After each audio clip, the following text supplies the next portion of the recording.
madaxweynaha cusub ee maamulka Hirshabelle Cali Cabdulaahi Xuseen Cali Guudlaabe oo la hadlayay warbaahinta ayaa eedantiisa ugu horeysay u jeediyay beesha caalamka ee fadhigoodu yahay magaalada Muqdisho. Cali Guudlaabe ayaa sheegay in xubnaha beesha caalamka aysan wax gacan ah ka geysan dhismaha maamulka Hirshabelle iyo doorashadii ka dhacday Jowhar. sidoo kale wuxuu tilmaamay in iyagu ay tashteen isla markaana ay dhisteen maamulkooda sida uu hadalka u dhigay.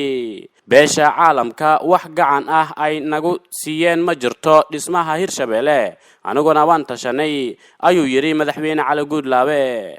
madaxweynaha cusub ee Hirshabelle oo hadalkiisa sii wata ayaa amaan iyo bogaadin u jeediyay odayaasha dhaqanka iyo guddiga dhismaha ee maamulkaasi ee ka shaqeeyay soo xulista xildhibaanada cusub iyo doorashadii madaxweynaha iyo ku-xigeenkiisa.